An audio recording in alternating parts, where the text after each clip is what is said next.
Seltzer Kings podcasts.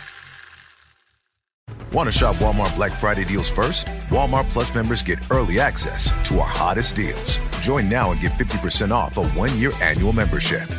Shop Black Friday deals first with Walmart Plus. See terms at walmartplus.com. So, did you bring back any potentials?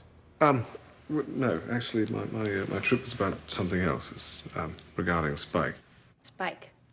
What about him? I told you my concerns when you recklessly chose to remove the chip from his head. Wait, sorry, Chip? But it's a long story. The military put a chip in Spike's head so he couldn't hurt anyone. And that would be the abridged version. But he wouldn't hurt anyone anymore because he has a soul now. Unless the first triggers him again. Triggers the chip? No, the trigger's a post-hypnotic thing. The first put it in his head. It was... made him... he was killing again. So he has a trigger, a soul, and a chip? Not anymore. It was killing him, Giles. The trigger? No, the chip. The trigger's not active anymore. Because the military gave him a soul. Sorry.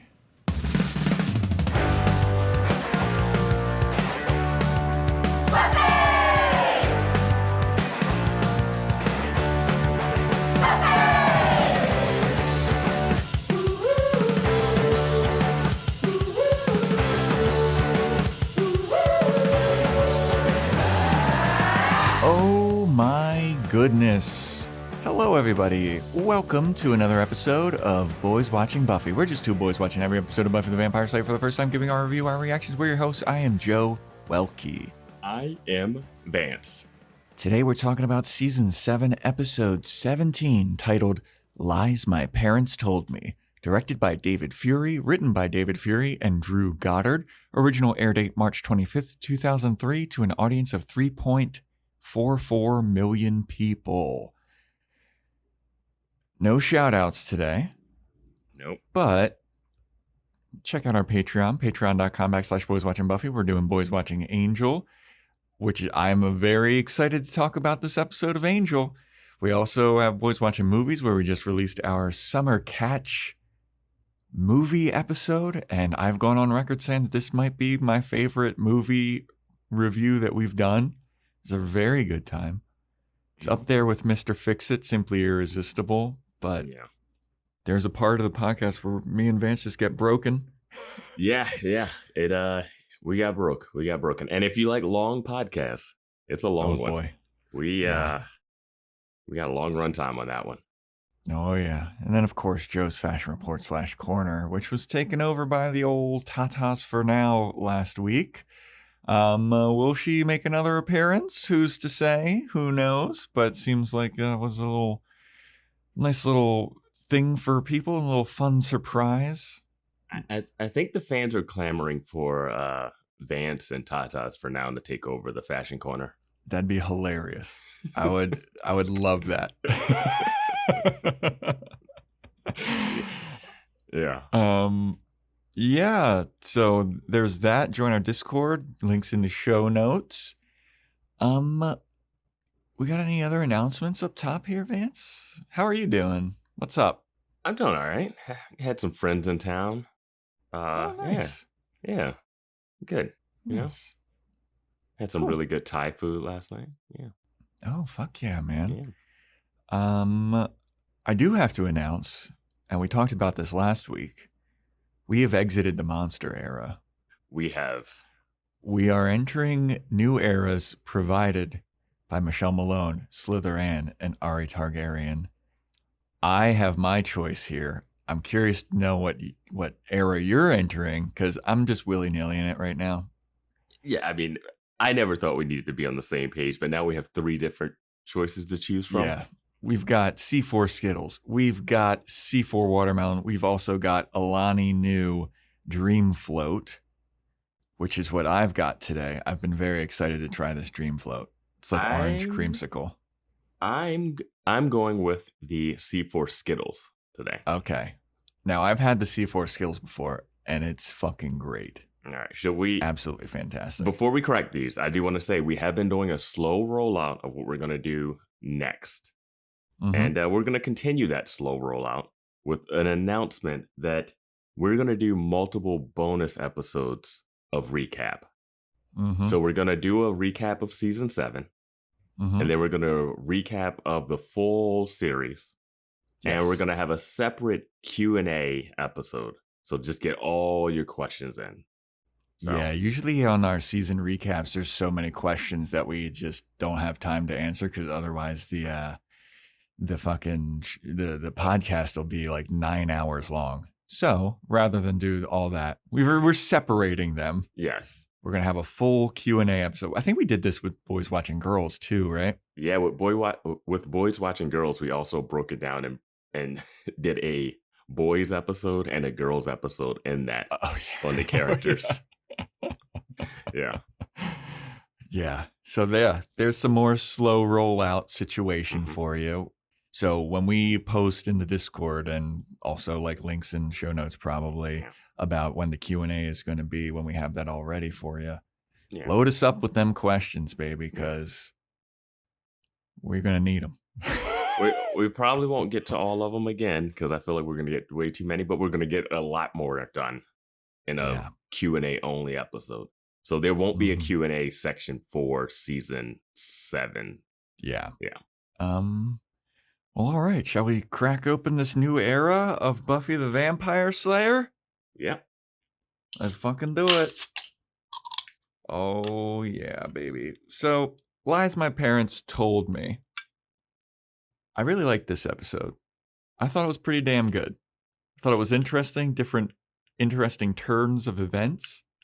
There's one scene I legit wrote in my notes as "this is fucking epic." Mm-hmm. I know exactly what that one is. Yeah, and I was really digging it.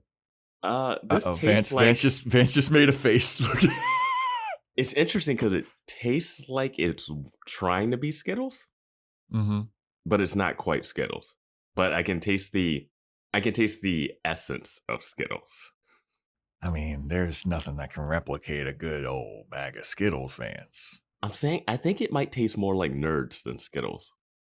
Oh, okay. Yeah. Okay. Keep that in mind next time you have it. Yeah. The Dream Float is pretty damn good. It's a little more, you know how like ginger is a little like spicy? Mm-hmm. Like this is a little spicy in that kind of gingery way. Interesting. Is it like a creamsicle?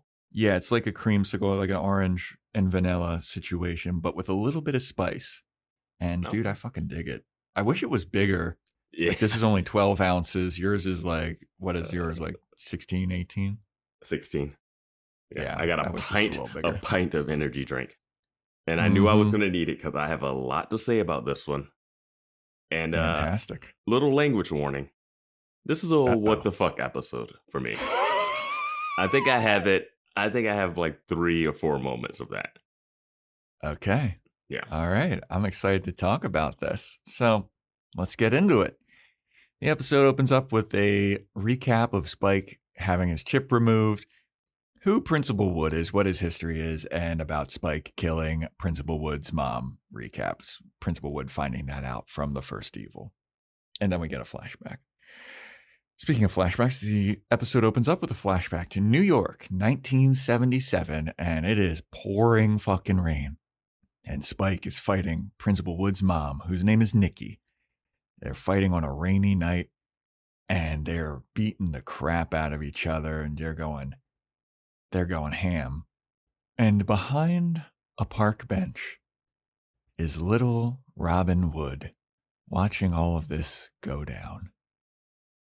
And Spike is fighting Nikki, and they're beating each other up, but eventually Spike gets the upper hand, and he's just about to bite Nikki's neck when Robin knocks over a trash can to distract Spike momentarily, and that gives Nikki a chance to get away from Spike and almost stake Spike. She takes a stake from her little leather jacket, and she just hurls it in Spike's direction, and Spike catches it, very much like how Buffy caught the sword when Angel tried to chop her in half.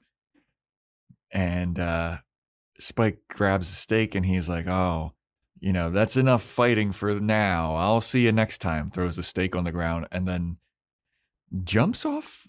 It looked like he jumped off the top of a building, but they're not on top of a building. They're like in a park. It looks like one of those Central Park overpasses. Yeah. But before he leaves, he makes sure to compliment Nikki's coat. This coat has gotten way too important. I know, dude. It really has for such a lame coat. It's just the fucking leather trench coat, dude. By the way, I love the coat. Hey, where'd you get the coat? New York. Yeah. It's like, the coat wasn't, for me, it's his look, but it wasn't his identity. And now it's his identity. Yeah, it's where he gets his power from. Yeah. Like when he puts it on, he feels like it's his authentic self. It's like, dude, you were going hundreds of years in your little Sid Vicious biker jacket. Mm-hmm. You're fine. You don't need that coat. But yeah. So after Spike leaves and escapes, Nikki goes over to Robin and she's like, Robin, it's too dangerous out here. I told you to stay hidden. And what are you doing here? I can't protect you like this. I can't have you around. I'm going to leave you at Crowley's house. And he's like, Robin's like, no, but I want to stay with you, Mom. I want to stay with you. And she's like, look, I'd love for you to stay with me, but I have a mission. I got to work the mission. I still got to work this mission. There's a mission that I got to work on. This mission. Do you hear me? Mission. I got to work on this mission. And then they start to walk away and Robin's like, wait, Mom. He trudges over with his little rain boots and he picks up Nikki's steak to go give it back to her. Yeah. She says the mission is what matters. And then I wrote in my notes, while forgetting to pick up her steak. Classic Slayer. Maybe pick up the vampire killing weapon that you carry around. But I know they did it so they could have a matching edit here. But I also wanted to talk about one more comment about the coat. Vampires are very picky about how they dress, even though they can't see themselves. Yeah, you know what? That's true. Like, Spike has no idea what he looks like. Yeah. I mean, I'm sure he can look down and see what he looks like. His hair, though? Oh, yeah, the hair, that's a tough one. Yeah. They'll just have to get somebody to take multiple pictures of them because they can show up in pictures. Yeah. It's just a bunch of Polaroids. It's like, okay, yeah, that's how just like line up in the way. That's how I have to. Okay. That's how I have to comb my hair. Yeah. Just got a selfie Polaroid every 5 seconds. Yep. Do I have something in my teeth? Click. Just shake it. Go to one of those 30-minute photos. Yeah. Which I know you're not supposed to shake them. All right. Outcast led us astray. But yeah, so that's the little flashback, and we get a little match cut to Principal Wood, full-grown adult man, fighting some vampires with Spike and Buffy, and they're in an alley, and he picks up his steak, and he's Principal Wood's getting his ass kicked at a certain point. Mm-hmm. He's getting worked. And then Buffy and Spike, they're holding their own because, they're superpowered. They're not like Principal Wood. Principal Wood's just a regular guy, albeit a sexy, handsome, charming vampire killing guy. He's just a guy. I do love when it's like, all right, he can't win this fight, but he can win that fight. He can win the restaurant fight, but he can't win this fight. Yeah. When there was 6 surrounding 2, he can win. But when there's 3-on-3, he cannot. Yeah. But anyway, so Buffy sees Principal Wood getting his ass kicked, and she turns to Spike, and she's like, Spike? You gonna help him? And Spike's like, ugh. He dusts his vampire, and it goes over to Principal Wood, who's about to get chomped down on. And Spike stakes the vampire about to chomp down on Principal Wood, and he's like, word of the wise, friend. Don't let your guard down. It's like some kind of really basic bullshit. Does Spike have a sharpened shovel tip? Yes, he does. It's like, because I was like, it looked like he stabbed him and didn't behead him. But you see the shovel and then you see him turn it and it's like sharpened. Yeah. Oh, that's what he says. Don't drop your steak. Mm-hmm. And then Spike turns around to go walk away, and Principal Wood's grabbing his steak. He's grabbing it so hard that his hand bleeds, and he goes, I'm just waiting for my moment. And I do think they just need to put some type of grip on those those steaks because he's squeezing it and blood's coming from his hand. It's like Splinter Central, man. Dude. Yeah. Put a little rubberized hand grip on there, you know? That'd be real nice. Even like prisoners when they're making shivs do a little handle. Come on. Yeah. Did you notice in the recap they still replay he's a vampire? Yeah. He's a vampire. He's a vampire. It doesn't have the gravitas of this line, just waiting for my moment. Yeah. You know? It's like, he's a vampire. Yeah. It's just the most flat. Yeah. But like this moment where I'm just waiting for my moment. Like, oh man. It's not even questioning, like, he's a vampire? Like, it doesn't have that. It's just flatly stated, he's a vampire. Like, we know. Like, do you know? The way that he says vampire is so bizarre, too. Mm-hmm. Like, it's so weird. Vampire. Anyway. So we go back to the high school, and Principal Wood's staring out his window with his face all cut up, a little bandaged hand. I wonder what his coworkers think. Like, what is that secretary's like? What happened to you last night? Dude, my note says, school's back in session, Principal Wood creeping through the blinds. Yep. He's back at those blinds. At least he's not staring out into the office. He's like looking outside this time, it seems like. Because Buffy enters and he's not anywhere near there. Yeah. But Buffy comes in and she's like, woo, school's pretty normal today. At least there's no fights. There's nothing going on. Everybody is back to normal. And Principal was like, yeah, you did a really good bang up job closing up that seal. And I was like, oh, I guess that was it. So, I was like, yeah, that's the end of that. Seal is no more. Smooth sailing for the rest of the season. Yeah. But Principal Wood, he's like, Buffy, what you do is remarkable. And she's like, oh, stop, Robin. And he's like, no, for real. I was watching you while we were patrolling. You remind me of my mom. And Buffy's like, ooh, that's not something that a girl wants to hear. Yeah. Nope. When he said that, I was like, and that's done. Yep. That little romance is over. Yeah. Yep. But Buffy's like, oh, maybe think of a better way to put that. And he's like, I mean, just like the way that Slayers move, like you definitely are a Slayer.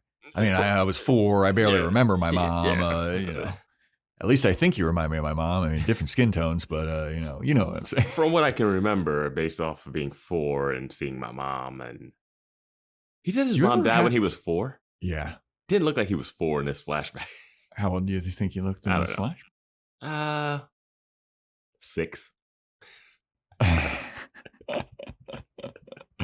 To people that have no kids, that like the difference between 4 and 10 is like what? I have no idea. A kid's either 3 or 15. I have no idea.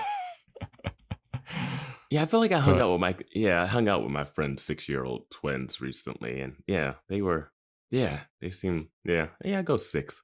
Okay. But Buffy is happy that things are back to normal. Everything's seeming fine. Everything is going pretty good. Enter Giles, who comes running into the office saying, everything is terrible. Everything is horrible. And they're like, whoa, Giles, what's going on? What's bad? And he's upset because the new library is terrible. There's not a book in sight. It's just all computers. Knowledge isn't from computers. You can't learn things from a bunch of zeros and ones. You need to have books. They have a smell to them. They have pages. You need binding. Yeah. This library would still have books. It's 2000. Yeah. I mean, computers are slowly being rolled out, much like the next steps of our podcast. But yeah, they'd maybe have 4 computers and the rest would be books, and you'd have to take your turn on the computer. Yeah. But so Giles gets introduced to Principal Wood, and he's like, oh, so I hear that you're kind of a rogue freelance demon fighter. Doors wide open. Principal was like, maybe we should shut this. I was like, for the first time ever in your life? Yeah, like last what are you hiding? The school was wrecked last episode. No one got this? Someone blew up in school. It's fine. What do they think happened? Yes. Like, what do the normal people of the school think is happening? I know. But so they close the door. Giles talks about how, the coven that he works with, they still think that war is happening. The first evil is lurking. And Buffy's like, what? No, he closed the seal. Everything's going well. And Giles is like, nope, war is inevitable. And he's still upset because there's no books in the library. He wants to talk to the school board about it. And they're like, all right, so where were you the last 2 episodes? Like, we've been kind of curious. Were you getting new potential slayers or something from the coven? What? He's like, no, actually, I was on a trip regarding Spike. And Buffy's like, oh, like, what do you mean? What kind of trip? What did you have to do to regard Spike? And Principal Wood's like, yes, tell me more about this Spike trip. And Giles is like, well, I had to go and see if there is a way that we can undo his trigger because somebody went and got his fucking chip removed. And Principal Wood's sitting there like, wait, he's got a trigger? And Buffy's not really paying attention to Principal Wood. She's like, he doesn't need a chip anymore because he's got a soul. And Principal Wood's like, wait, he's got a soul? He's got a soul and a chip? Trigger? And the military put it in? Yeah. Yeah. And then, dude, that scene of him being like, so wait, he's got a trigger, a soul, and a chip, and the military put his soul back in? Mm-hmm. Or they got a spell to remove his trigger? Like, yeah. That was so good. And I really thought he was going to be, because they do bring up Angel at some point later, but I thought Giles was going to bring up the fact that Angel has a soul. Yeah. And Angel killed my girlfriend. No, he forgot all about that. That was like 5 seasons ago. Yeah, but it's like, if you're making a one-to-one argument about vampires and souls, how do you not? Right? Yeah, especially if you're Giles. Yes. Like, dude, remember Angel had a soul? Yeah, I was just waiting for that. Souls come and go, Buffy. Mm-hmm. But, so after a little funny scene with Principal Wood being mad, confused about all the backstory of who Spike is and everything that he's been through, Giles is like, all right, I may have found the key to curing Spike's trigger, but it requires magic. And as we know, we only have one magician in this world. Andrew. Yeah. Well, Buffy also references the Pink song, Get the Party Started song, when she's like, he's like, oh, Buffy, do you remember what the song was? You heard him sing it. She's like, I don't know. Didn't have a catchy hook like, I'm coming out and so better get ready for this party started. That was a banger. Yeah. It's the time period. It sets this in the time, and this is a classic Buffy type of line. Yeah. Pink, very much like me, is an aerialist. Fun fact: she does aerial stuff. She does it on her shows. I saw her. Didn't she do it when she did the Super Bowl? She came down on something, or she did some event. She did the Super Bowl. She did. I don't think she did the Super Bowl. She did some major event. What did Pink do? And then she came down on like. Yeah, I think she does Silks. Yeah, I fucking hate Silks. So, mad props to her for doing that, but I fucking hate them. Because you're scared. Yeah. Coward. So, look, all aerial apparatus, very painful, but Silks is a pain that I just do not want to deal with. But yeah, that was a banger. She's singing the Star Spangled Banner at a Super Bowl. Oh, okay. She did that Did in she like come 2018. down in Silks? No, maybe it was for one of like the Grammys or something. I don't know. I remember Creed's halftime show had a guy on Silks when they were doing that Dallas Cowboys halftime show. They had a bald guy on these Silks. He was just soaring through the air majestically. Can you take me higher? Classic. To a place where... Knowing the words isn't important, people. It's Creed. Anyway. Very much like Pearl Jam. You don't need to know the words. You need to know the mouth shape.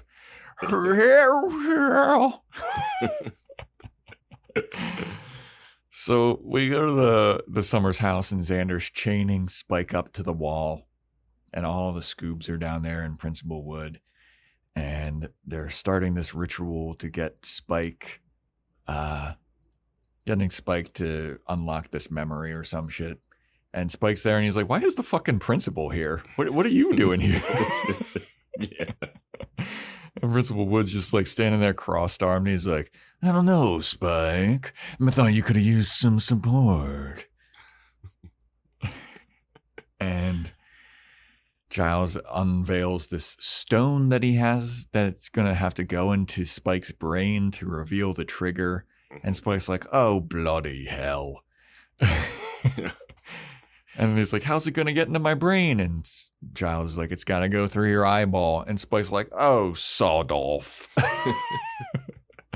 Oh, bugger. Just all of it. You think I am warming up for what's about to happen.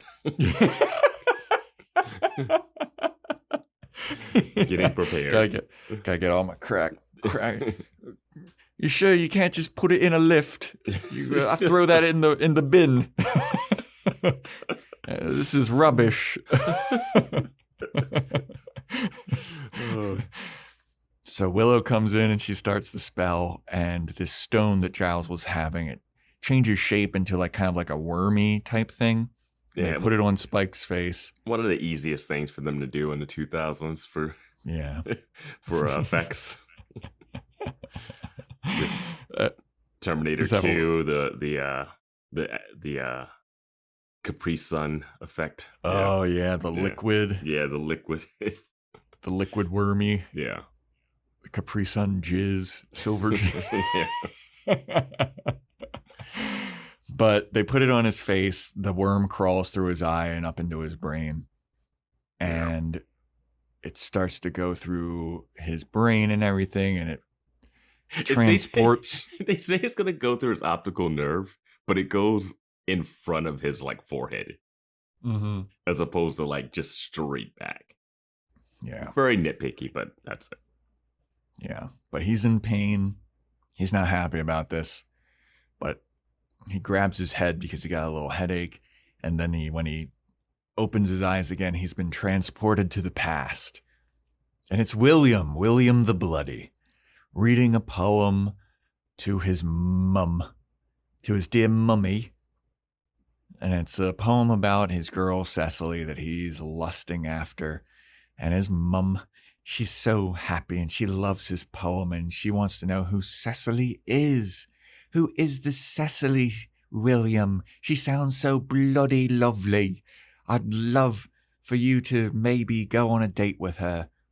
And Spike is like, oh, no, it's nothing. She's just a lady. Yeah, she is pretty and I do like her a lot, but I've already got a lady and it's you because I got to take care of you because you're sick. And the mom is like, oh, bloody hell. Cough, cough, cough. Blood on the napkin. That's how you know it's bad. Mm-hmm. You got the movie sickness. Yep.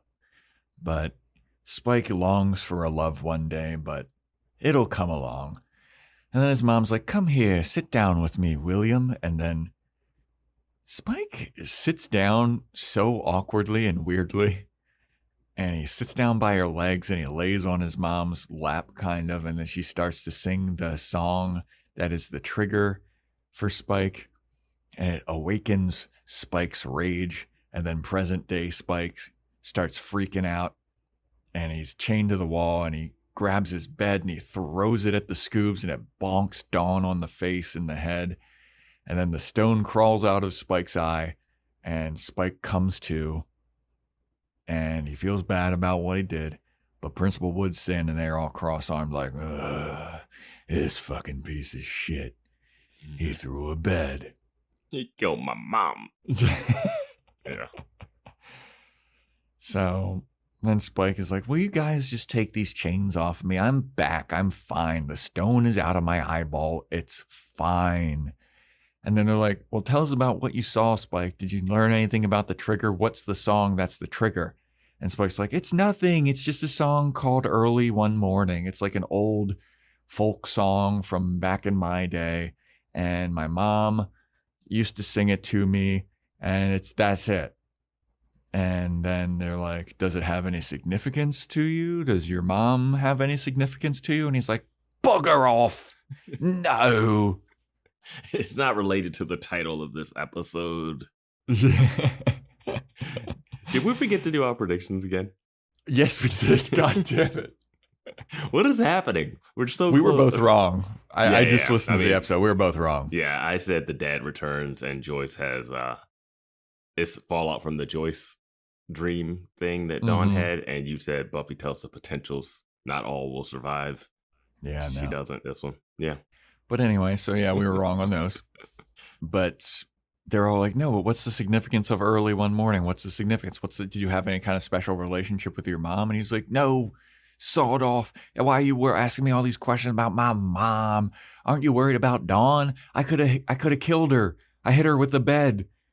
She's gotta go worry about her. And then Buffy's just like, Dawn's fine. She'll be fine. Worry about Principal Wood. He obviously has mommy issues. Look at his face. Yeah. I just love the lack of care Buffy had for Dawn after a whole season of like, we can't nobody to lay a finger on Dawn. Oh, we will get to that. We will get into the dawn of it all. Yeah. Yes. So Buffy's like, don't worry about Dawn. She's strong. She can handle it. Cut to Dawn being taken care of by Willow. And Dawn's like, it hurts, it hurts, it hurts. She's got a big old cut on her head. And Willow's like, don't worry about it. Don't worry about it. It'll be fine. You'll be good. And then Dawn's like, really? Well, Willow's like, looks like nothing's broken. And Dawn's like, how can you tell? And Willow's like, I have no fucking idea. That's just something parents tell kids. Lies my parents told me. Well, she's like, oh, did you use like some magic x-ray? And she's like, no, that's what people say. It's like, Willow. Yeah. Why don't you do the magic x-ray right now then? Yeah. Why don't you just say yes? or just touch it and heal it. You took a bullet out of Buffy. I think you can. Well, that was when she was dark, Willow. She's been doing some crazy powerful stuff as this Willow. Mm-hmm. She also just pulled her out of the shadow realm a few episodes ago. So I think she can, Yeah. I guess we can't mess with the natural order of things. No. Yeah. That would mess with the natural order. Getting hit in the head with a bed thrown by a vampire is natural, Vance. Yes. That's the most natural thing in a Summers household. Who hasn't been in their basement with their vampire that's chained to the wall, and then he has a little bit of a freak out and throws a cot at you? Yeah. Get you a little bonk on the head. You knew what your risk when you came down there. You're either going to see Xander or Anya having sex, or you're going to see a chained up vampire. And Buffy having sex with him? Yeah. Yeah. Or 15 teenage girls punching one punching bag. You roll the dice every time you walk down those stairs, everybody. Or the first being a decaying Jonathan. Oh, yeah. Or one of you. Yeah. One of the girls. One of the girls, and you're like, oh, shit, she's dead. Yep. But this leads to Rona coming into the room, and she's like, so wait, Spike's trigger is still active, and we're all in here? We're all training with him, and nobody's doing anything? And Kennedy's sitting there, and she seems concerned, too. She's like, yeah, that's fucking whack that his trigger's still active, and we've just been, like, palling around with him. Like, this isn't cool. And Anya goes, oh, don't worry about it, because Spike has a get-out-of-jail-free card that doesn't apply to the rest of us for some reason. He could slaughter 100 frat boys, and everybody just looks at her. And then she's like, yeah, I mean, I guess part of being human is forgiveness, yada, yada, yada. I love that Anya called out Spike. Yep. Because it's so true. Yep. So true. Speaking of people unforgiven, the phone rings and Andrew answers it. And he's like, Willow, there's a call for you from LA. It's somebody named Fred. Sounds kind of effeminate for a guy. What a good line. What a good joke there for Andrew to deliver. Yeah. I'll talk more about this in the next scene, but yeah. Yeah, she gets a phone call. This is our crossover stuff. Yeah, if you want to hear all about that, patreon.com/Boys Watching Buffy. Yeah. Because we've we got a little hint about what goes on here. Mm-hmm. We know a little bit. We know what goes down. We know a little bit what's going on here. Sticking with this scene though, like I am so happy that Anya called that out in front of everybody. Yeah. Like, it's unreal. The leash that Spike, the 10,000 mile long leash that Spike is on, that nobody else is. Yeah. I'm surprised Anya hasn't tried to sleep with Buffy to try to just get a get out of jail free card. Because it is I love that the potentials also reacted like, what the fuck? Yeah, they should. Yeah. They absolutely should. Everyone should be. So anyway. Yeah. It's unreal. It's unreal. Mm-hmm. But we go back down to the basement and Giles is still questioning Spike about his mother. And Spike's like, sod off. I said, it's nothing. It's nothing. And then Giles takes a step away to talk in secret with Principal Wood, and Buffy's just like, hey, Spike isn't cooperating. I don't know what we got to do. And Principal Wood's like, what if the trigger's still working, obviously. That's really worrying. And Buffy's like, don't worry about it. Everything's going to be fine. Everything's fine. So then Spike has another flashback. Yeah, but I just wanted to mention that Buffy wants to enchain Spike here. Yeah. After just seeing him chuck a bed at her sister. Yeah, and that's when they have the discussion of like, his trigger's still there. And Buffy's like, whatever. Just don't play the song, it'll be fine. Yeah. It's like when you go to the doctor, it's like, hey, it hurts when I do that. Well, don't do that. And you are no longer my doctor. Yep. Yeah. So then Spike has another flashback and he sees Drusilla and they're in his old house and they're dancing. And this is just after Spike has been turned into a vampire. And Drusilla wants to bang in his house and they get all hot and bothered. And Spike is like, oh man, we're going to take over Europe. We're going to ravage this city. We're going to cause mayhem all over Europe. All three of us. And Drusilla goes, 3 of us? And he goes, yeah, you, me, and my mom. And Drusilla looks at him like, you want to bring your mom with us? And he's like, yeah, she's the coolest, dude. This is the most normal Drusilla has ever been.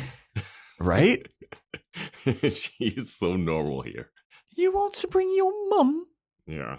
So they're getting all hot and bothered. And Drusilla's like, I don't think bringing your mom is going to be really that cool. And Spike's like, she's the best woman I know. She's awesome. And then his mom comes in and she's like, William, where have you been? I've been worried about you. I haven't seen you in a fortnight. I knew you were going to do that. and who is this woman? Who is this strange woman in my house? And Spike's like, don't worry, Mum. I've got the answer to everything. Everything is great. I feel fantastic. I have gone beyond this mortal coil, and I'm going to do the same thing with you. And his mom is like, you must be bloody drunk. And Spike's like, no, I'm a vampire, Mother. And I feel great. I feel strong. I am going to live forever. And this is the cure to your illness. And I am going to make it happen for you. So don't worry about it. He goes and he hugs up on his mom. And he whispers to his mom, don't worry, it's only going to hurt for a little bit. Gets all vamp-faced and bites his mom. Yeah. Spike's weird. Spike's a weirdo. Yeah, it's interesting that he's still... I'll save this for the end, but it's very like nitpicky.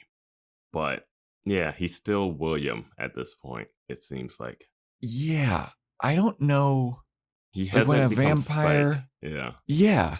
When a vampire becomes a vampire, how much of their personality is retained?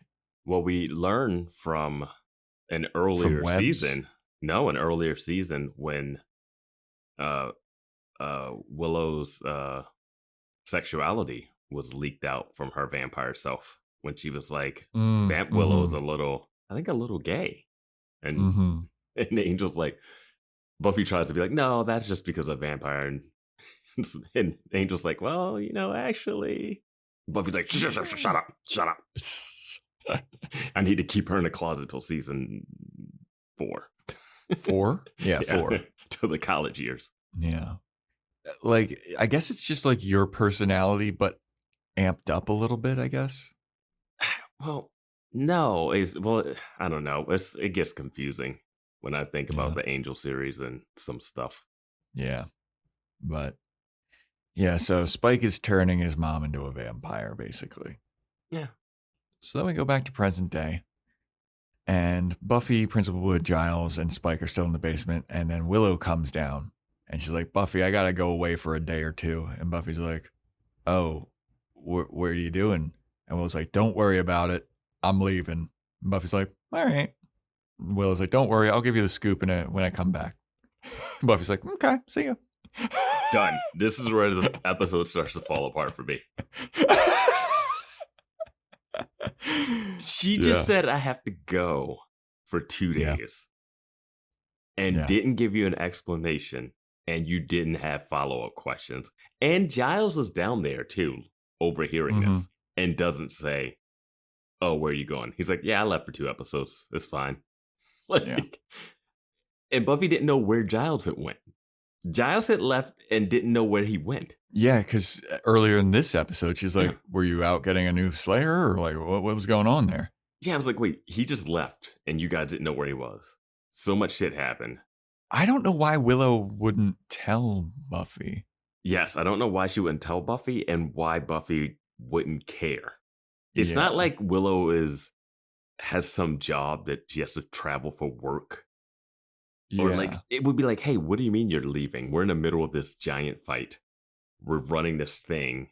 We couldn't even do the thing that we just did without your magic. And we're still working on that thing right now. Yeah. And we're just going to let you go? It's like, Giles, do you need her to do any more magic? Do we need to do the stone thing again? Nope. Yep. Willow can just go. I mean, if Willow's not going to give any kind of information or anything, like, why didn't she just leave without telling anybody? I don't know. This scene is just, no one's reacting the way they should. Willow should tell her. Buffy should ask questions. It just, insane. And based on what we know about, like, what Willow is going to do and what, like, this is going to be a surprise. Yeah, this is going to be a surprise for Buffy and not a pleasant one. Yeah. When she comes back but from what she's doing, it's not like Buffy asked her to do what she's doing. It's not like what she's doing. It's not even like she did that for that intention. She didn't even have that intention. It was a whole different thing. Yep. And it would tie in perfectly with what this episode is dealing with. Yeah, you guys gotta listen to Boys Watching Angel. Yeah, you gotta listen to Boys Watching Angel. Patreon.com/Boys Watching Buffy. But anyway, so Willow's leaving. See ya.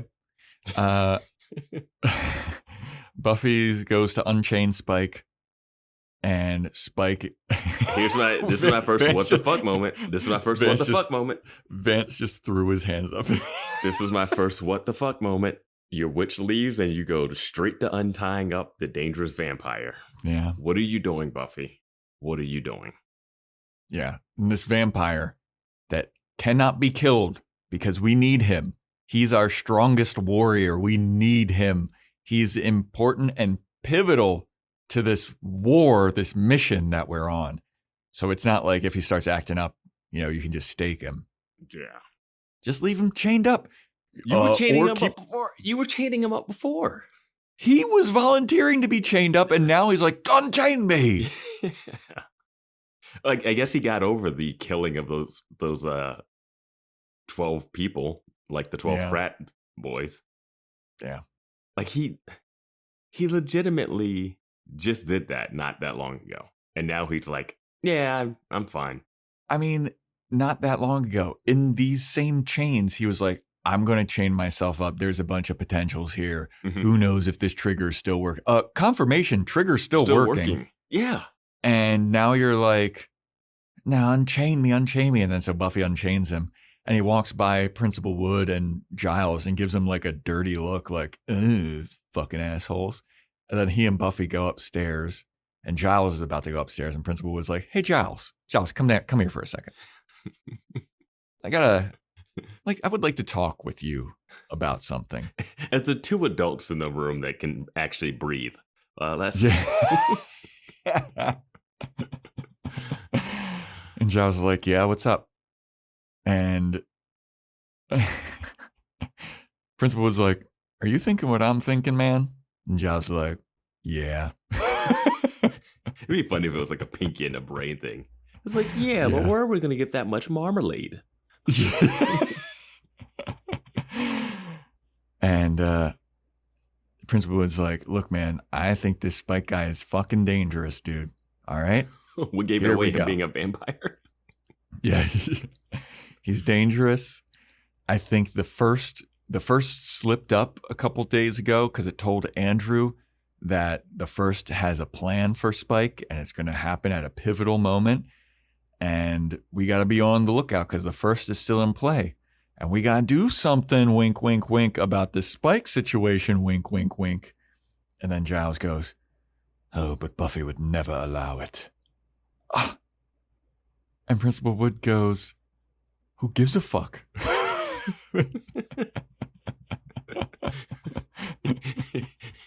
He's like, this vampire's cock blocking me from dating my mom. Like, but yeah, he's like, look, man, this is bad news. We cannot keep this happening. Like, I think Buffy's judgment is being clouded. And then Giles is like, how do you know about all this stuff? How do you know about all this stuff? And then Principal Wood's like, well, I was raised by a watcher. And Giles is like, oh, cool, interesting. Who? And he was like, I think what was his name? Crowley? Yeah. And Giles is like, you were raised by Crowley.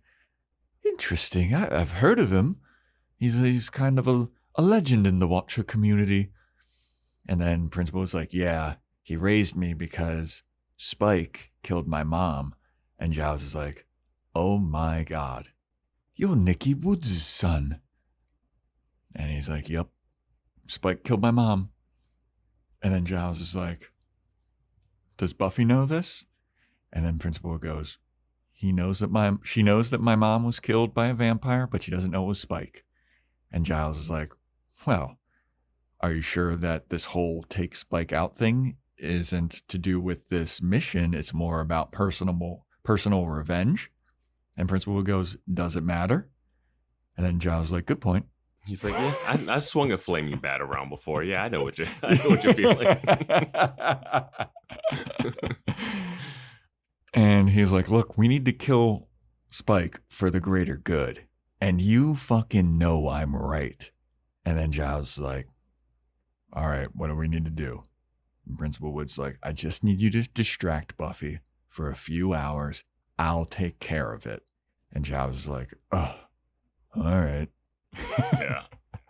The greater good line is a tough one because it just has a horrible connotation. It's just a horrible, history reference. Mm-hmm. So when he says that, you're like, oh, Principal Wood's in the wrong. But also... Is he? Yeah. Yeah, he's in the wrong, but Is he? So Giles knew that a Slayer had a kid at once? Mm-hmm. Never brought that up to Buffy because she didn't even know Slayers had kids. I mean, in 1977, I'm guessing Giles would have been like 20, maybe.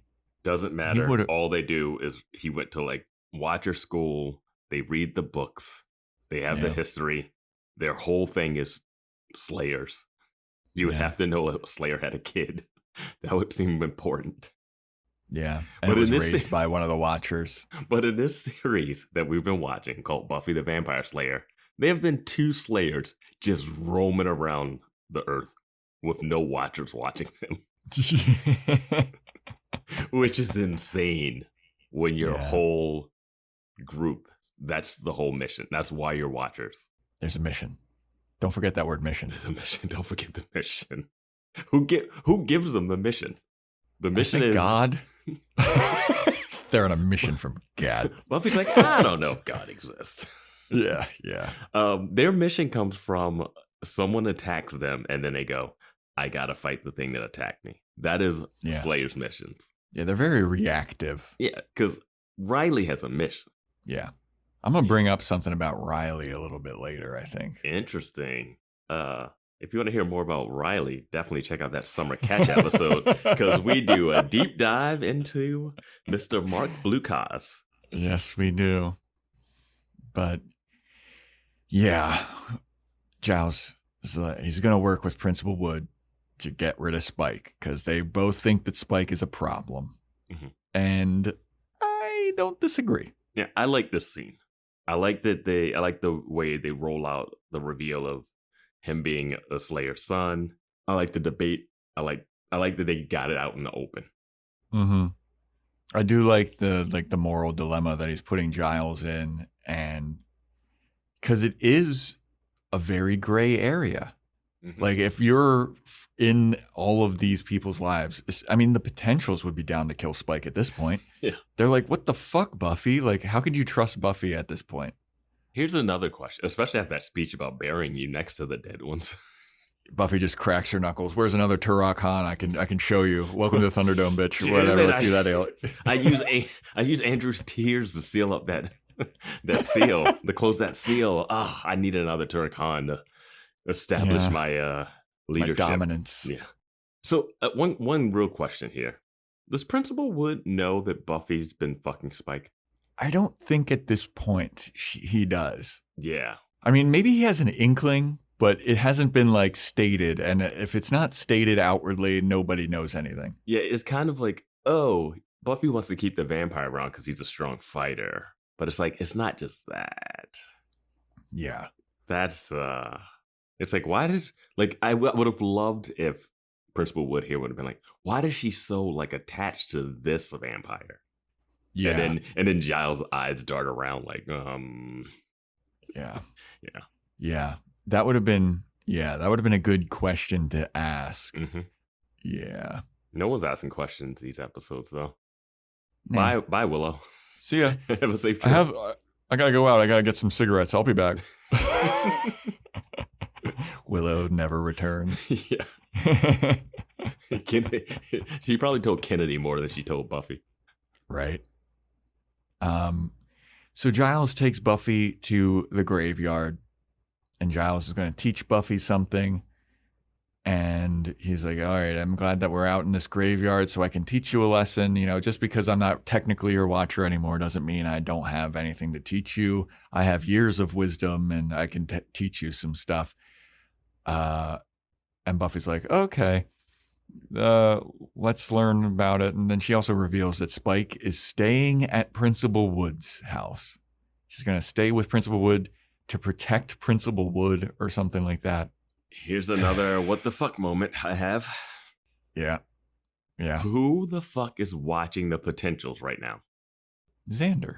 They are the mission. Spike is not there to protect.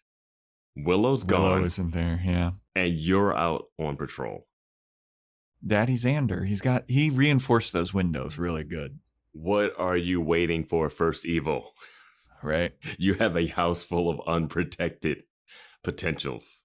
I guess Andrew could raise it. Yeah, there's nobody there. There's Xander, who's a guy. Yep. There's Anya, who's a lady. Mm-hmm. There's Andrew, he can summon demons, but that wouldn't do well in this. Seems like summoning demons wouldn't be useful when you're the first evil. And a bunch of teenagers that know how to fight a little bit, but don't have that Slayer strength. Yeah. And Dawn, the gangliest teenager in the world. You could just hire some hitmen, the first. Pay off some crooked cops. Like, you can do anything. Yeah, this is really shooting fish in a bucket, dude. Like, this is easy as fuck. Oh, wait, Dawn used to be a kid. Maybe she can't. No, she's wounded.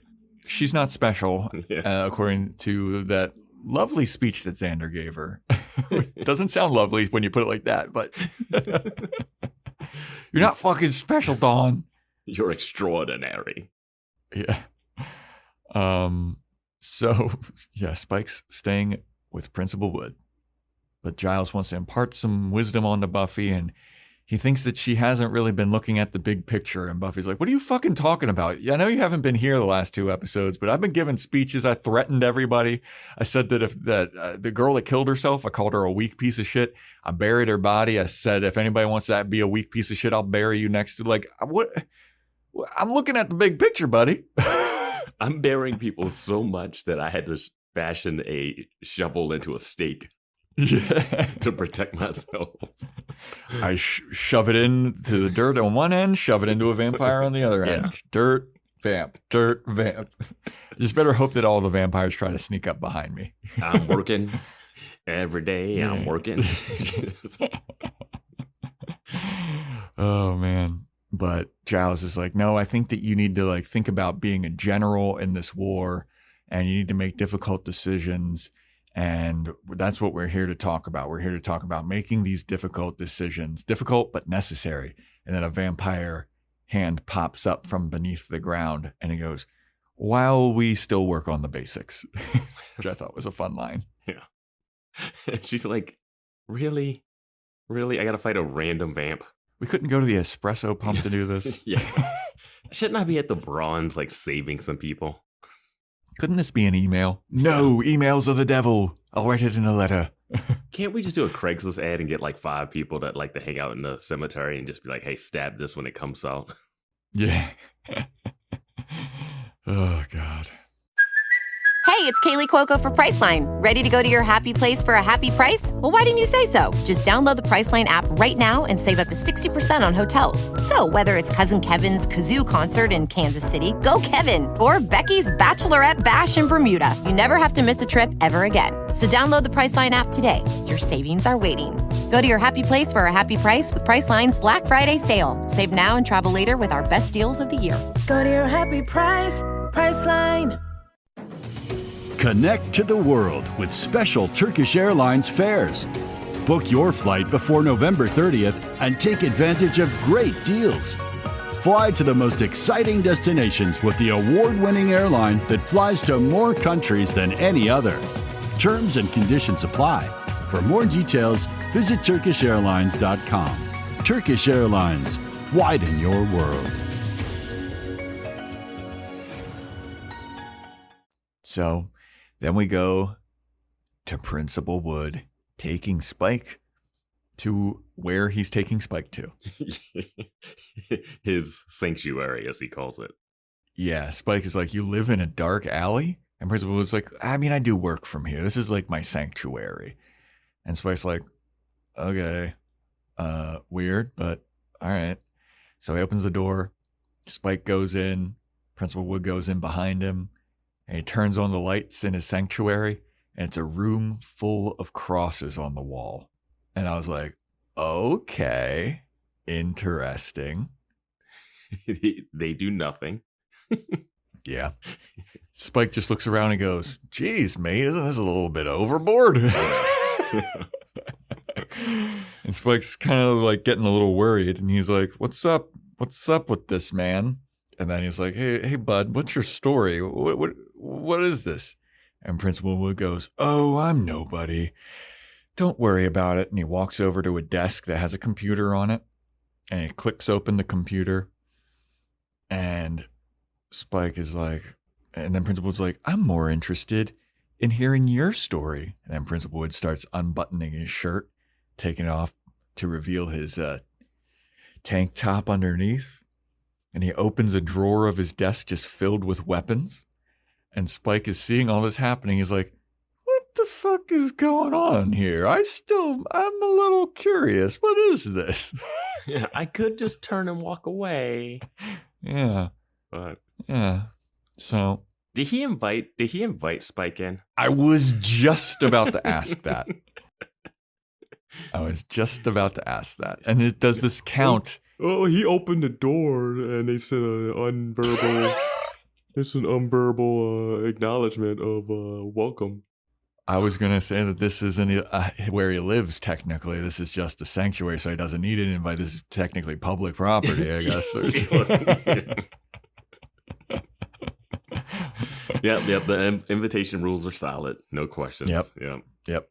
So Principal Wood starts fucking armoring up. He puts like this mechanical, like brass knuckles on. It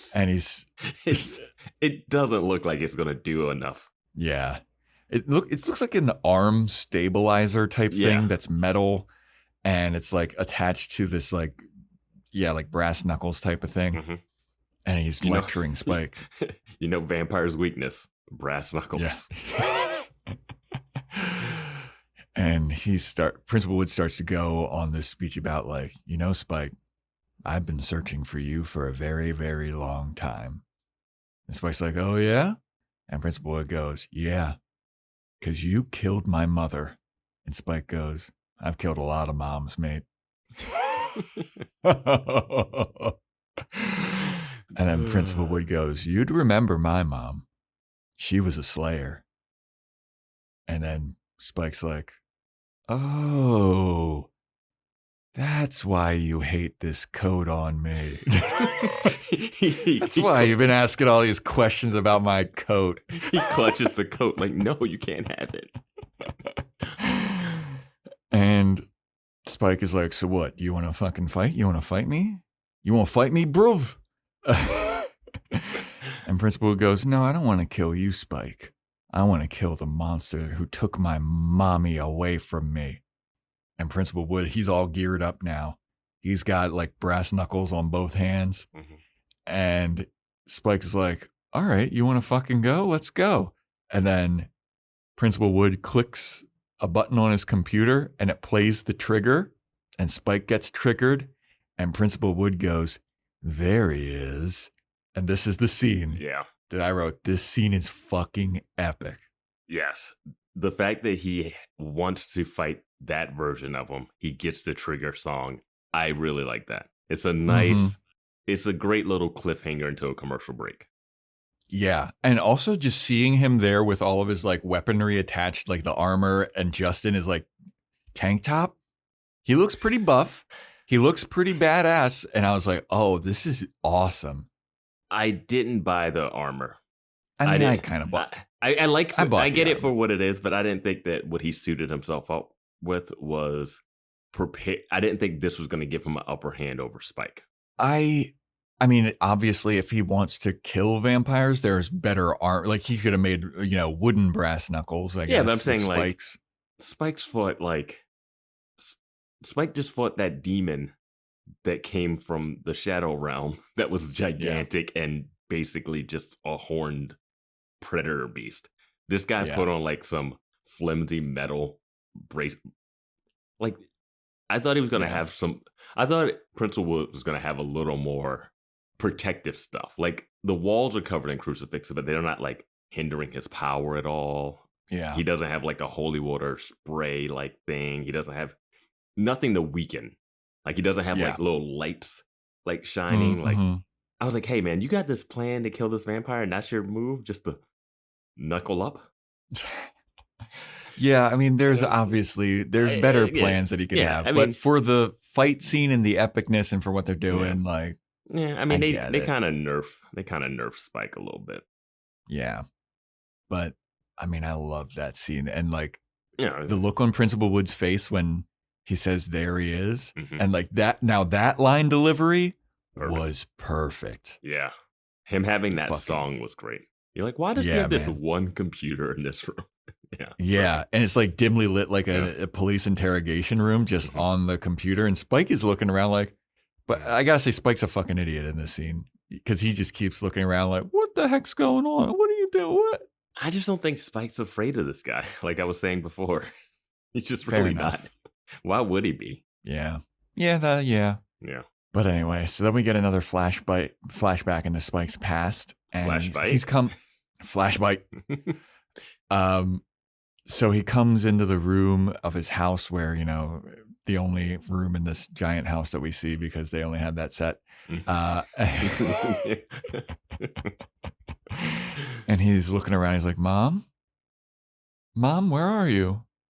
Mom, where are you? I don't see you. And his mom comes from the shadows. And she's like, Spike, or William, I'm all better. I feel great. And Spike's like, you look amazing. You're glowing, Mom.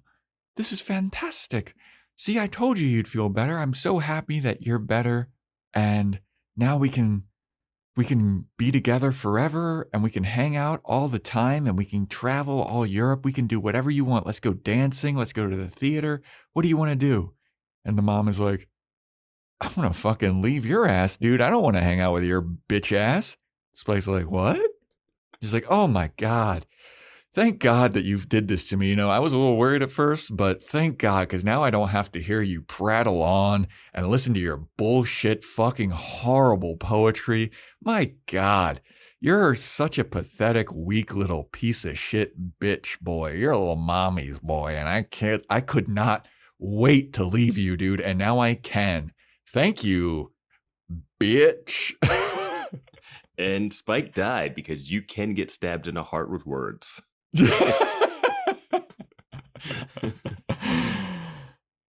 I like this little twist though too, like this little mom, like, oh my God, now I'm free from the burden of you. Yeah, I don't like being cruel, but now I do. I never liked being cruel, but now I love it, and I can finally be cruel, and you're the worst. Yeah, and your poetry sucks, and you're such a little piss bitch. And Cecily's going to be a vengeance demon. that we kind of don't really address that much, I guess. Yeah. And Spike is looking at his mom like, you couldn't possibly mean this. Mom, no, say it isn't so. It's like, wait, are you a vampire at this point? Yeah. Yeah. And now we go back and forth between this flashback and Principal Wood and Spike fighting. And at a certain point, you know, Principal Wood and Spike fighting, that's just regular shit. You know, at one point he shoves him up against the wall and Spike starts to sizzle a little bit because of the crosses. But we all know crosses don't do shit. Yeah. But yeah, that's kind of the highlight of this How fight. much time do you think it took him to put that many crucifixes on the wall? That's just such a waste. It's just such a waste of time. Yeah. Yeah, man. The ones that are like at the top of the ceiling are for just decoration purposes. Like it's no point. Yeah, I like to think about Principal Wood doing that, like doing his little construction site. You remember when Kralik put all those pictures of him and Joyce along the wall? Yeah. That must have taken forever too. Yeah. But anyway, yeah. I mean, I like the aesthetic of it. I get it. Oh yeah, we get it. It's just like when you actually think about like someone, he's going to like woodworking class and they're like, oh, you're making another crucifix, huh, Robin? Nice. You really nice, love Jesus, huh? Yeah. Yes, I love Jesus. Yes, I love Jesus, not hate vampires. Yes, that's what it is.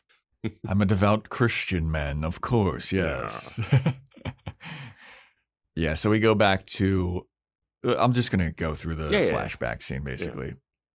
And Spike's mom is like, I feel amazing. I can finally see everything. And yes, I used to hate being cruel, but now I love being cruel and I want to be cruel to you.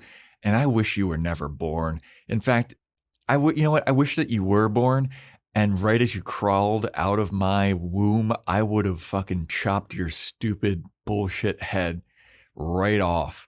And Spike's like, oh, mother, these words. And she's like, I was hoping and praying that you would find a woman so that she would release me of this boredom of listening to your prattle. But who could ever compare to Mommy Dearest? Who can compare? Oh, because I was a captive audience for your awful poetry, and no one could compare because I couldn't leave. And you are so weak. You're a weak, limp, sentimental fool. And I was like, God damn, dude. And then it gets even weirder. I'm like, you're a vampire. Like, you spend your time doing something else. Yeah, and she's just like getting up in his face. Yeah. We go back to Principal Wood and Spike fighting. Now Principal Wood's got the upper hand. He's kind of beating up Spike.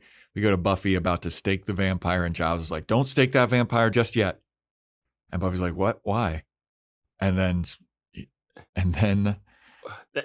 this is a nice vampire too. It's one of those nice, like, just, Richard. Yeah, it's like, and I was like, he's like, oh, if some moment happens, there's like this vampire, and he's like, oh no, he's nice. He's like, oh, okay. Like, yeah, it's just so interesting that vampires have like not evil personalities, like 24/7. They're not mindless.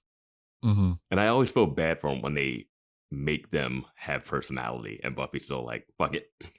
Yep. Because we see a vampire that has killed a bunch of people in Spike that she's like, we can't kill. But this guy that just woke up, she's like, fuck your life. I don't give a fuck about you. And this guy's like, hey man, I don't even know. I didn't even choose to do this. Yep. You got a witch. Can I get a soul? Can I get a soul? What did that guy that you fucked do? How did he get a jail-free card? Like, I'll go to Africa. Yeah, fuck it. And I won't curse your name as I ride on the bike away. Like,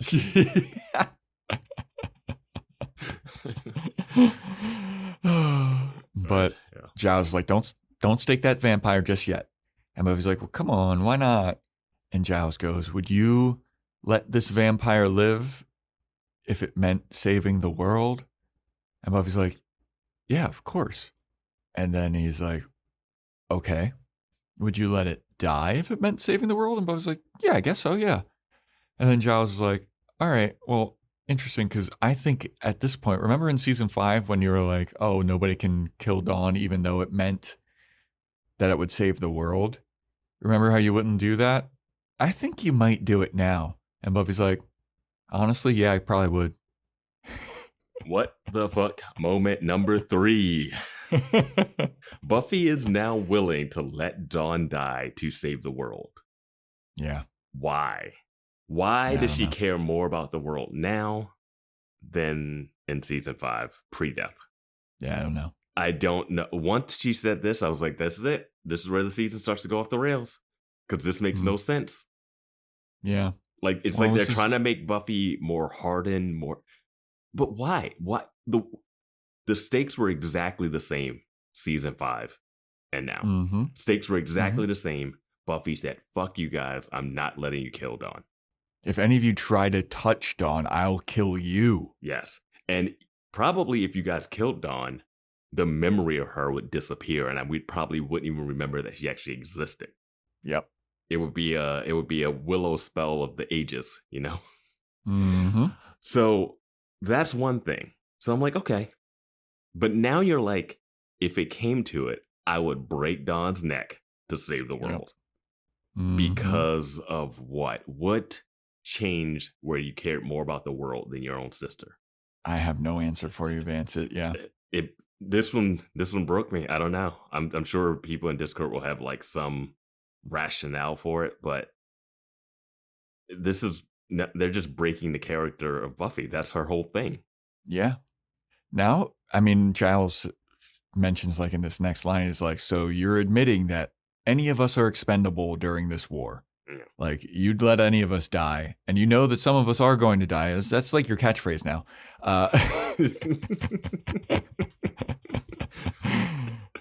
Yeah. And you realize that, and Buffy's like, yeah. And he's like, and this means that we can't jeopardize our chances of winning the war, right? And Buffy's like, yeah. I said, yeah. And then Giles goes, and yet there is Spike. And I was like, oh yeah. Yeah, I just don't get it. Yep. I guess the one argument you can make is like, Dawn doesn't have superpowers to fight, so she's not as useful in the war against something that you can't punch. I don't, like, that could be the only argument, but I don't know, man. Mm-hmm. Yeah, I got no justification. Like, I don't know what Buffy's doing at this point, man. It makes no sense. Yeah, her saying that she'd let Dawn die to save the world is like a real turn of everything. Yeah. Yeah. But yeah. I'd be so pissed if I was Giles. I was like, dude, We could have done that in season 5. Yep. You wouldn't have died. Yep, you wouldn't have died. I wouldn't have had to kill Dr. Intern Ben, which, oh shit, you reveal. Nobody knows about that. No one knows about that. No one cares. He's buried next to Annabelle and Chloe. Yeah. Willow would have we wouldn't have had season 6 ending because Willow wouldn't have probably turned that dark. Mm-hmm.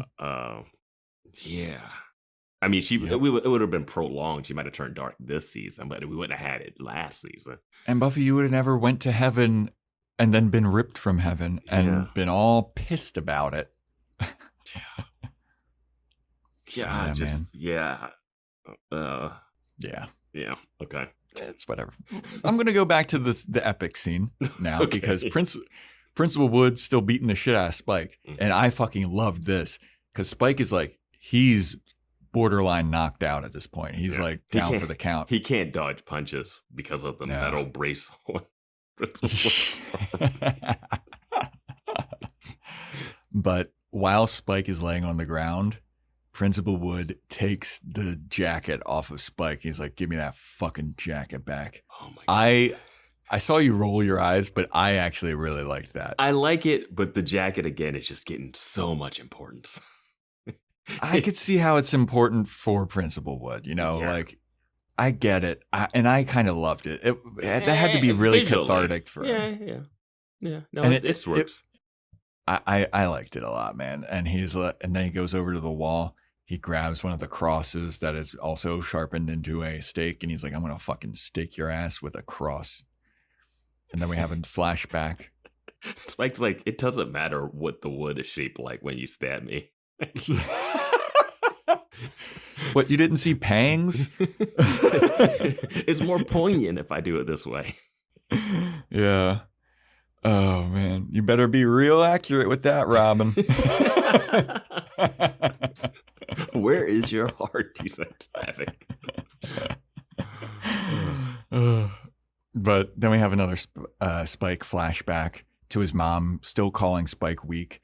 And then she goes into this really dark, dark place where she's like, oh, yeah, you got yourself a girl, but, no girl could compare to dear old mommy. Do you think you'll be able to touch Drusilla without feeling me?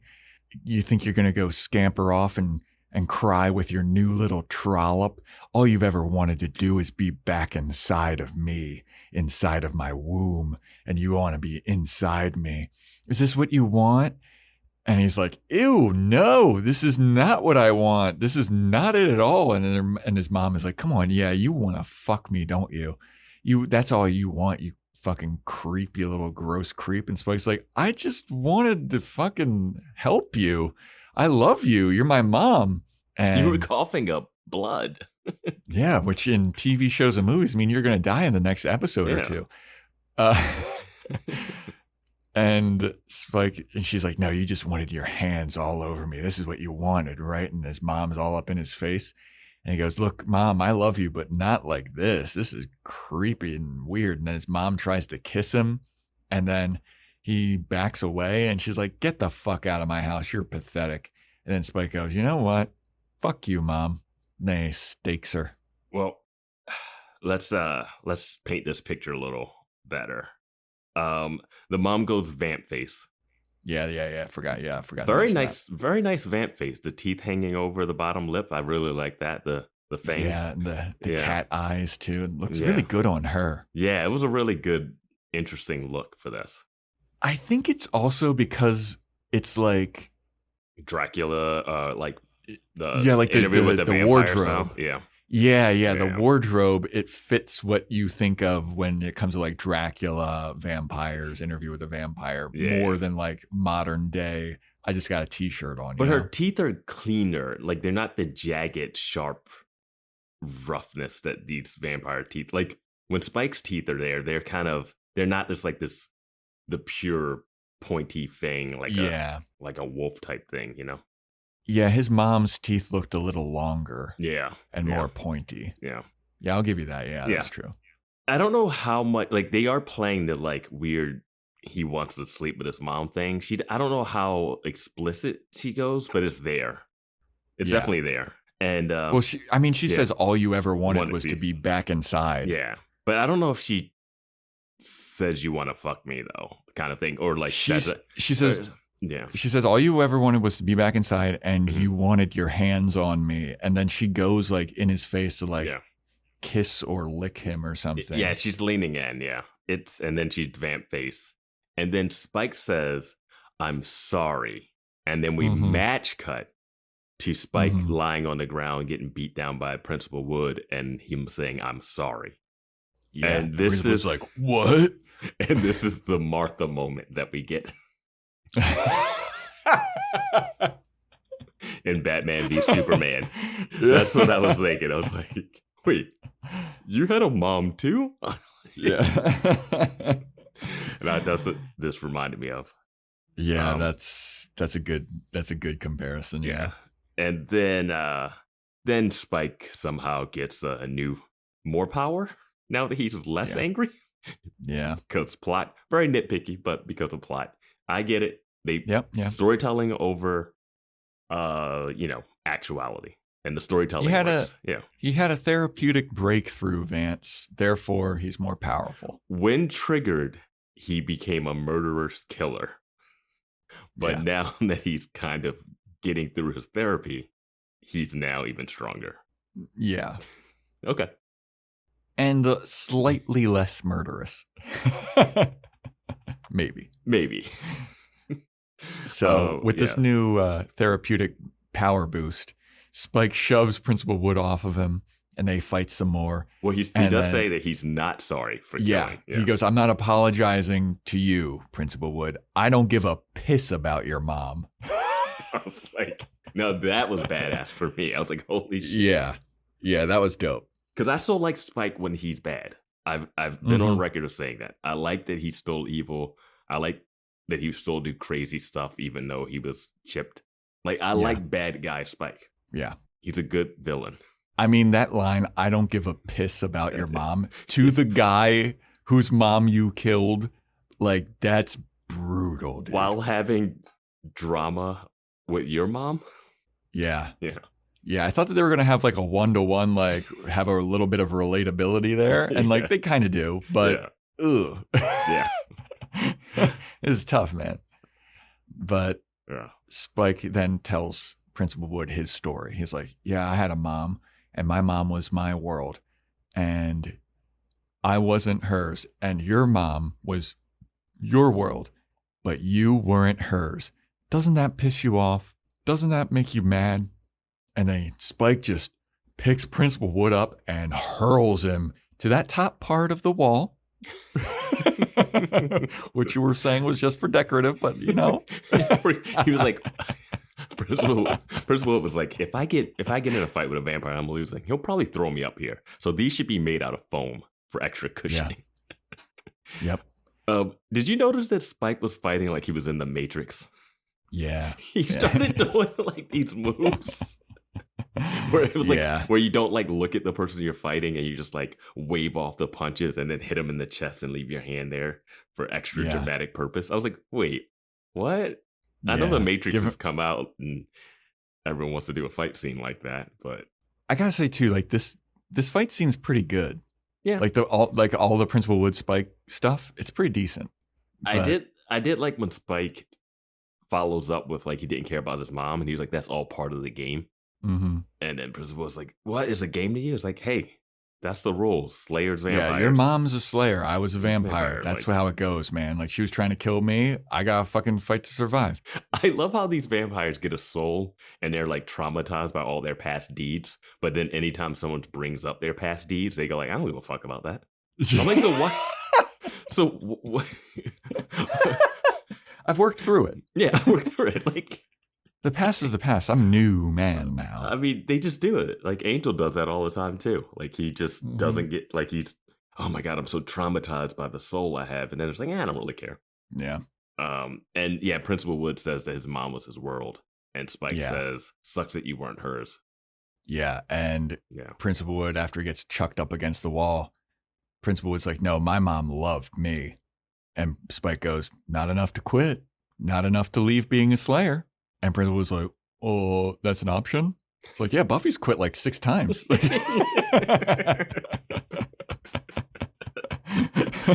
Yeah.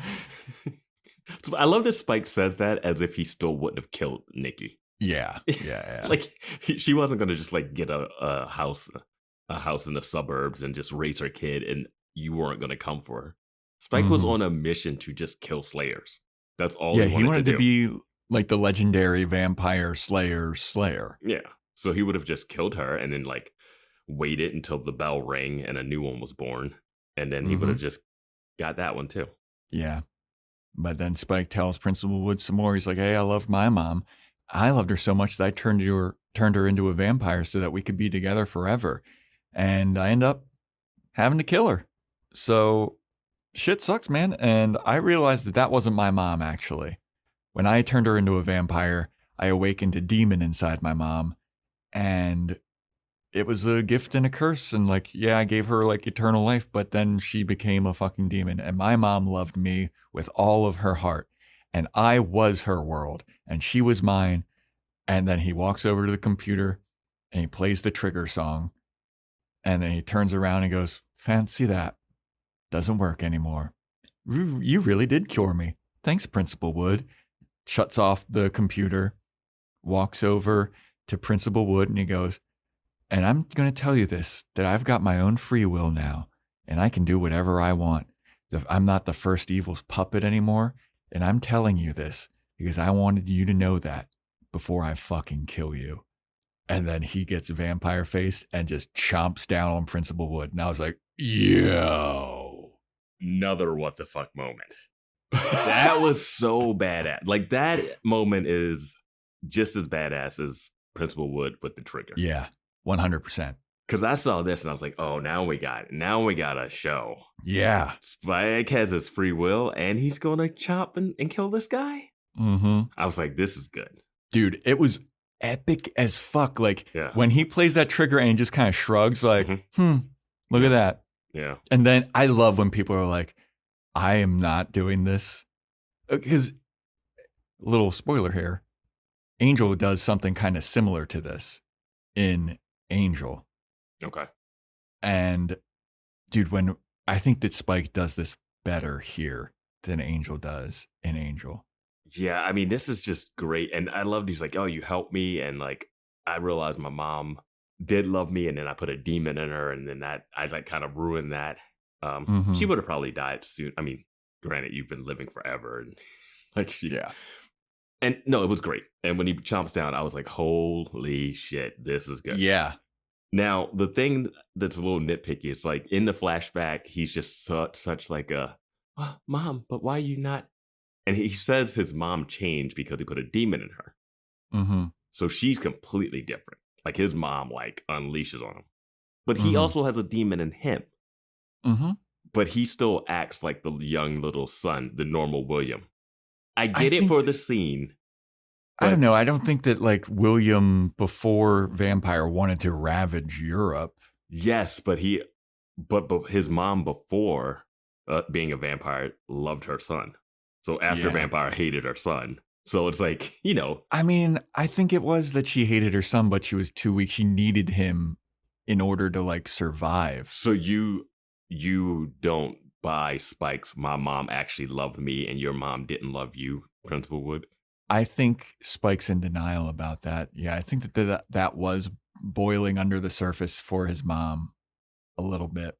Yeah, I think it would have been. No, here we go. This is the perfect one-to-one is that, you know, remember when Willow, I think my vampire me might be a little gay. Mm-hmm. Real life Willow just had that bubbling under the surface. Yeah. Spike's mom had that bubbling under the surface. Yeah. And it didn't come to full fruition until like all of those, you know, turning up the personality to 11. But what was his personality turn up in his flashback? Like, yeah, I'm not sure. Because he's like literally the same character that we saw pre-bite reading to his mom. And I get it because they want him to be like, you know, softer so she can yell at him. But there's no like edge to him during that scene. He's literally like, but mom, but this is not you, mommy. It's like, yeah, you were Spike at that point. Like you turned. So That's again very nitpicky, not Fair, a big thing. fair. Not a big thing. But the mission thing, I don't buy that Nikki could quit. I do think this mission thing that they introduced is just such an interesting. Yeah, it's all about the mission, which isn't. I don't think a lot of Slayers were. I don't know. There's something about it. He's like, Slayers always go it alone. He's talking about, but it's always tricky to tell what Spike is saying, if it's real and if we should take it as the show is telling us that this is real. You know what I mean? Yeah. Good point. Good points. But still like the scene. Thought it was great. Yeah, and then I didn't like it. Yeah. So then we go to Giles and Buffy in the graveyard. And Giles is telling Buffy that Spike's a liability. And Angel knew that he was a liability. And that's why he left. And then he knew that, like, your relationship, it was going to be your liability. And he knew that this was, like, there were greater things at work. And he left because of that. Because Angel is fucking smart. Yeah, that's why he went 2 hours away.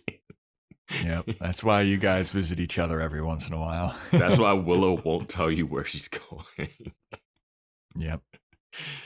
And Buffy's like, but I need Spike. Spike is our strongest warrior. We need him to fight in this war. Bullshit. Willow. Willow. Yep. And then Giles goes, even after everything he's done to you in the past, you still want him around. And the first is still exploiting Spike, Buffy. Like, they still have that trigger. And then Buffy's like, can I fucking stake this vamp yet, dude? And Giles like, not yet. And then Buffy goes, wait a minute. You're stalling me. And then she quickly just dusts that vampire. Yeah. And then she runs away. And Giles is like, fuck. Giles like, Principal Wood got it done. This is the way wars are won, is what he says. Yeah. You keep playing the general. What, you got to start acting like it now. I don't know. Being British on U.S. soil, talking about how wars are won, it's just...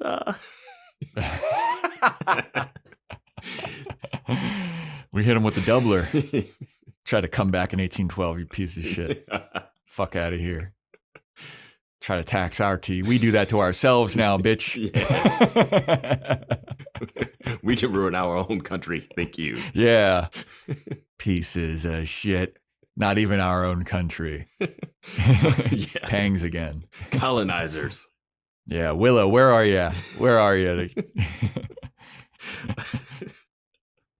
I hope our UK listeners are enjoying that.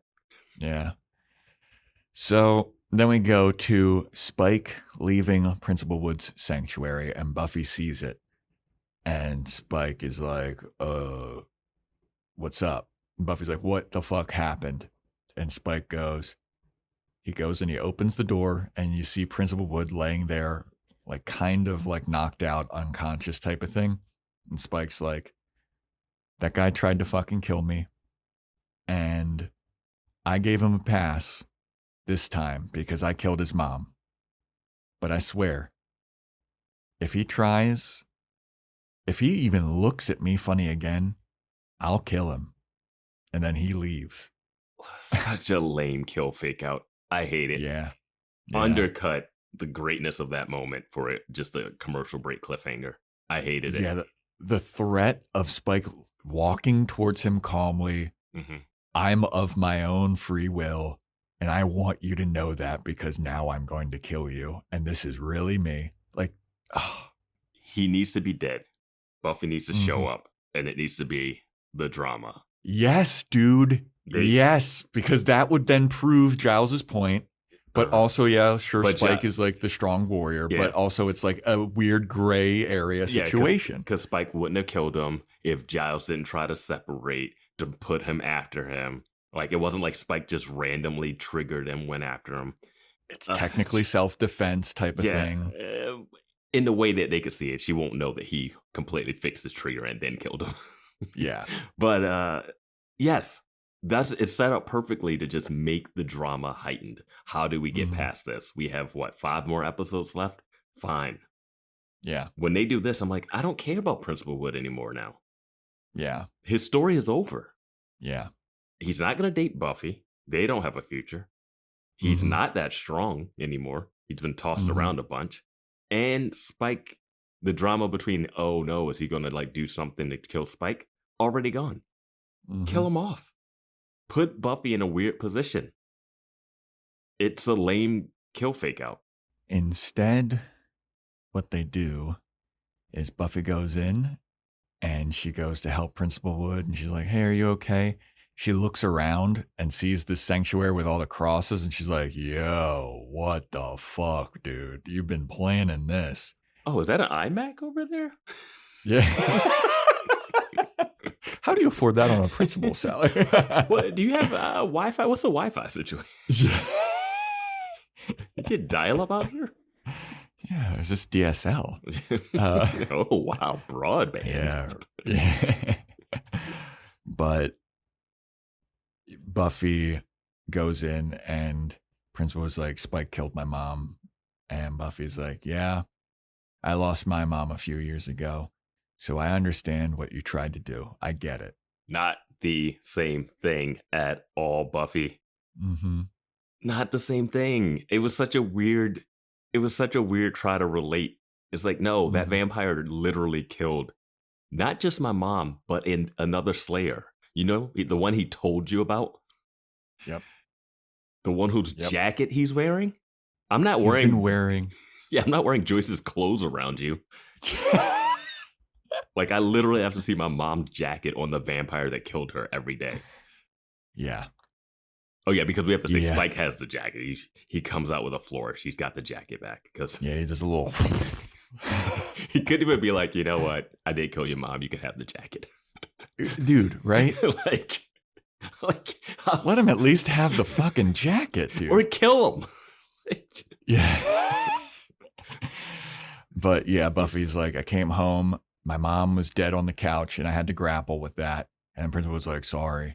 And Buffy's like, yeah, we all lose our moms at some point. And I understand what you tried to do. But I can't have you looking for revenge in the middle of a war, you piece of shit. We're going to need Spike in this war.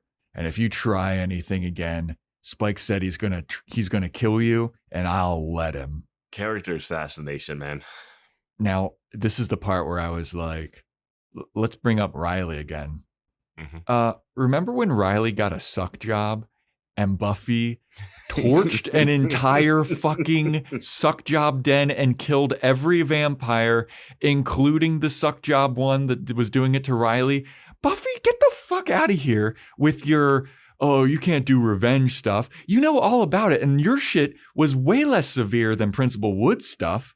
You saw your fucking boyfriend get a suck job and you took out several vampires because of that. Like, I get that they're vampires still. Vampires that you should have took out anyway, but you probably wouldn't have.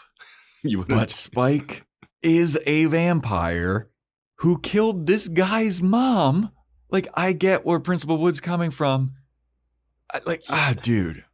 Yeah, they should have had him kill Principal Wood, and then Buffy really has to go, all right, I still want Spike around, but how am I going to justify? Like, they're kind of turning Buffy bad, or like just kind of like, oh, well, you got to do this for the greater good and the means of war. I hate that they also keep saying that this is a war. Yeah. It's not a war. It's no more of a war than Adam was, or Glory, or the Master. The Master was around, and they never were at war with the Master. Somehow this is a war. Yeah. Because there's a couple people that are blind that show up every now and then. But Buffy being like, Spike's gonna kill you and I'll let him. Like, yo, dude, that's a little. Yeah. Why are you protecting Spike this much? Yeah. That you'll let him kill another ally? Your boss? The guy who signs your paychecks? The guy that took a chance on an unqualified school counselor because of her ties with his mom? Traumatizing hundreds of children at this high school with terrible counseling. She should have been so busy that day. She should have had wall-to-wall meetings. Oh, yeah. It's just, I just don't know what they're doing. Like, I mean, I guess I know what they're trying to do. I don't like the way they're doing it. Yeah. I mean, yeah, I get it.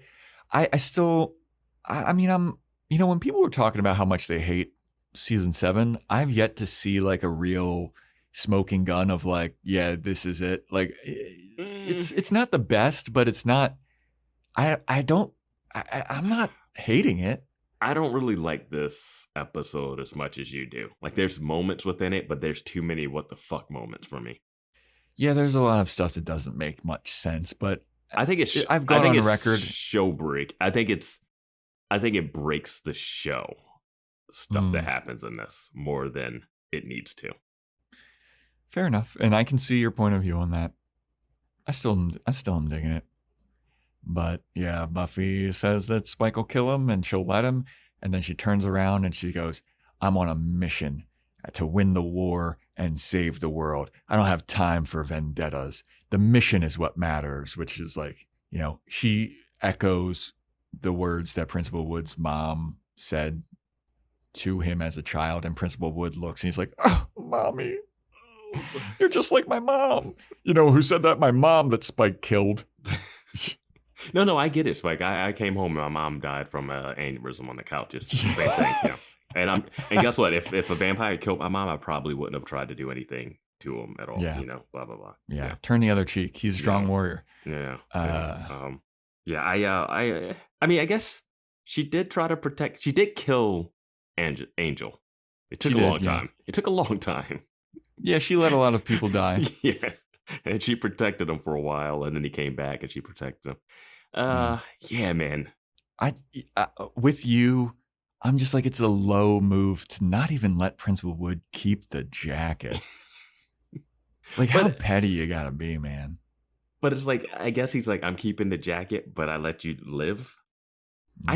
I just hated that Principal Wood wasn't dead. That would have been a fitting end. Yes, and just would have added so much more to the next couple episodes. So much tension. Yeah. And so I didn't like that. That broke it for me right there, right? And then Buffy saying that she would have let Dawn die also. That was another one where I was like, that's just a little, we haven't earned that line. Yeah. Well. She was barely willing to kill Willow.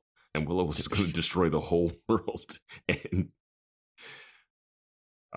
when Glory was opening those demon portals, it wasn't that to destroy the world. It was like demons were going to take over. But the world was still intact. It was going to destroy the world. World's still intact, Vance. World's still intact. Demons were going to get their land back. That's what we're saying. We're Team Demon, remember? We are Team Demon. They were going to take their land back. That's all I'm saying. What a stance. What a stance we're taking. What a stance. Now, let me remind you, dear listeners, we are Team Demon. Which gets a little more complicated in Angel when they try to explain some of this stuff too. Patreon.com/Boys Watching Buffy. But Willow wanted to destroy the world. And she sent Xander over there. Yeah, Xander, go. Yeah, you give a speech about crayons or some shit. Yeah, the end of season 6 was Buffy just talking to Dawn, being like, everything, you're so important. That's all I care about. I just want to show you the world. I just want to show you the world. I can show you the world. Yes, I'll kill you if it means winning the war. You've seen enough of the world. You saw the new High School. You're good. That's essentially all there is.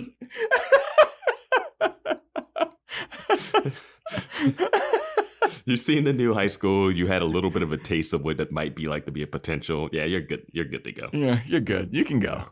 You can go now. It's just them standing in that meadow. I want to show you. I don't want to keep you from the world.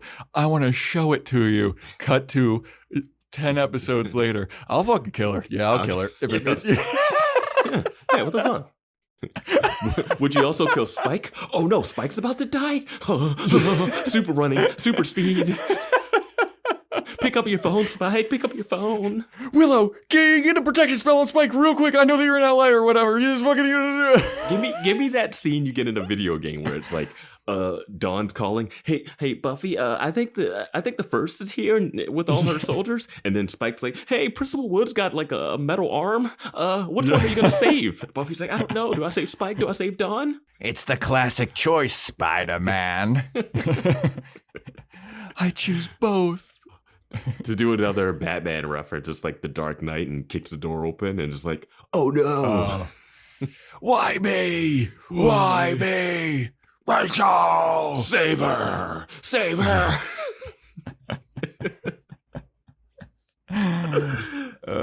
This show's off the rails, man. Yeah. So, yeah.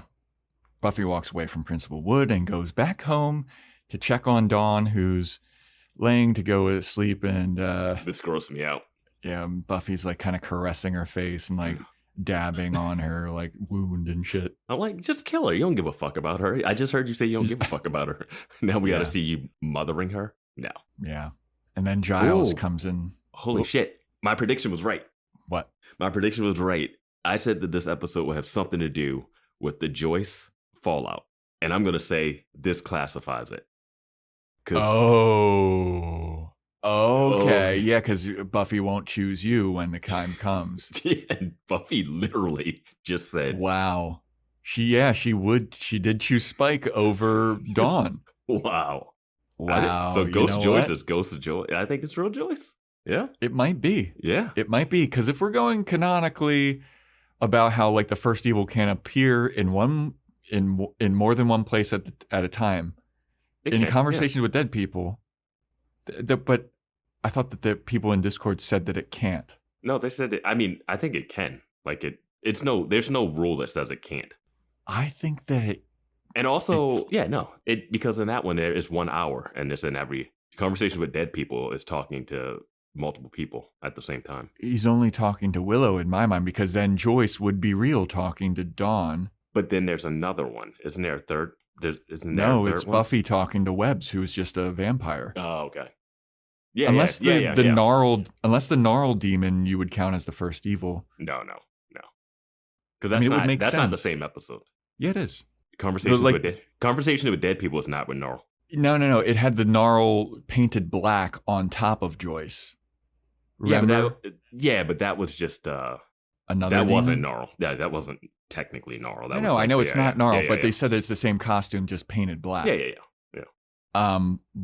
But that would give credence to your prediction that Joyce wasn't the first evil in that. Yeah, I've been saying that I don't think that was the first evil Joyce. Yeah. Because right here, I think you can do that, but I don't understand the justification for Buffy saying that she would let Dawn die. That's my issue. It's not that she would, it's that I don't understand what changed her mind all of a sudden. What did she see that was so horrible? Like 2 potentials died? That's light work. Yeah. Light work for her. Like for her to say, I'll kill my sister now because, like, what has actually happened this season, if you think about it? Spike killed a bunch of random people. Chloe killed herself. Anya killed some people, and then they brought them back to life. And she's got hit demons after her. But like nothing has changed in Buffy's world that makes her go, you know what? Fuck it. Like the stuff that happened at the high school last episode was like stuff that's happened in season 1. Like, yeah. So nothing Buffy major. got a vision of Turok-Hans. But then they just closed up the seal. That was easy. There's got to be other ways for Turok-Hans to come out. Again, there's still nothing that major that would say I would let my sister die to save the world. Yeah, especially if like you compare it to what Glory was doing. Why did it change now? Mm-hmm. Yeah. But so prediction, so baby. I'll give that to you. That's good. Yeah. But yeah, so Giles is standing in the doorway, and he sees Buffy like, caressing Dawn, and he goes, "Look, Buffy, I understand your anger." And Buffy goes up to Giles and goes, "Spike is still alive. Principal Wood failed. Your little mission failed." And Giles is like, "That doesn't change anything. Buffy, you need to learn and you need to make these tough decisions and you got to be a general. And Buffy goes, I think you've taught me everything that I need to know. And then she shuts the door on Giles. Like the end of The Godfather. Yeah. And that's the episode. What'd you think of that last little moment between Buffy and Giles? Yeah, I mean, if they were going with a little bit of a Godfather reference, then it's like Buffy's finally like turned a little too dark, you know? Mm-hmm. Which is, I could see people not liking this season because their golden girl has gone really bad. I've seen her go dark before, but this is just, I know they're like, oh, the stress of this thing is really putting her in a bad position. But yeah, I don't know. I need more stressors. She was just going on dates an episode ago. Like her world hasn't fallen apart like it did last season. Yeah, like, that's true. Like last season, if she was like, oh, if I had to do it again, I'm not diving in that portal. Like I'd be like down. This season feels a little forced. Yeah. Yeah. I get your perspective on that. Yep. Yeah. Anything else to say about this episode? I really wish they would have killed Principal Wood here. It would have been awesome. Yeah. It would have led to so many new, interesting things. Yeah. I don't know what happens next, but they're going to have to really, Next episode is titled Dirty Girls. I'll be a dirty girl. I jump in all the world. They're like, Xander, we need you to build a new bathroom in here. It's just getting out of hand.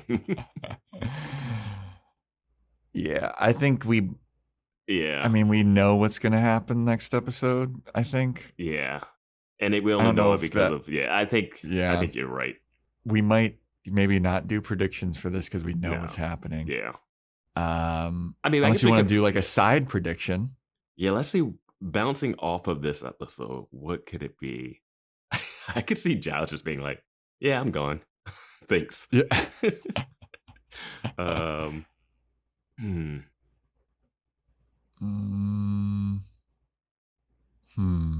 feel like Dawn has to do something. We didn't get a lot of Dawn. We didn't get a lot of Xander in this one at all. I'm going to say that Buffy gives Spike a talking to. She's going to give him a talking to. He's going to get reprimanded. And he's going to take it. He didn't even tell her that the trigger was cured. Yeah, that's true. I'm going to predict that at some point in Dirty Girls, Spike is going to get a talking to from Buffy. Like, hey, I'm laying all my shit out on the line for you and you're acting up. I can't have you doing this kind of shit. You need to be on your best behavior. And he's like, I'm going to kill Principal Wood. And she's like, well, I did say I'm going to let you. Well, that's fine. If you want to kill Dawn too, that's fine too. As long as it's in this whole war effort, that's fine. Yeah. Is it in the name of war? Yeah. Did Rona look at you funny? You can kill her too. Wait, was the first evil even a threat this episode? No, it wasn't. No. Let's see. Yeah, all of my predictions are kind of based off of that. Yeah, as I would think. They would all be tangents off of that. So, yeah, I'll say I'm going to say Giles is somehow going to leave. All right. Well, that is it, everybody. Thank you so much for listening. Thanks for staying with us. Hop on Discord. Let us know what you thought of this episode, what you thought of the episode of the podcast. If you want to get a shout out, Apple Podcast 5-star rating and review, Spotify 5-star rating, take a screenshot of it, send it in to us, or get us something off of the wish list. We have merch. Follow us on Instagram at Boys Watching Buffy. The Gmail is boyswatchingbuffy@gmail.com. Get on Patreon for Joe's Fashion Report /corner, Boys Watching Angel, and Boys Watching Movies. And that is patreon.com/boyswatchingbuffy.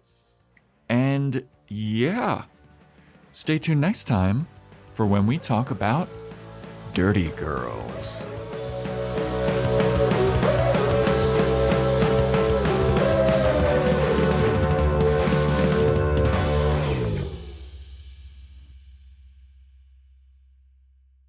I am no longer bound to this mortal coil.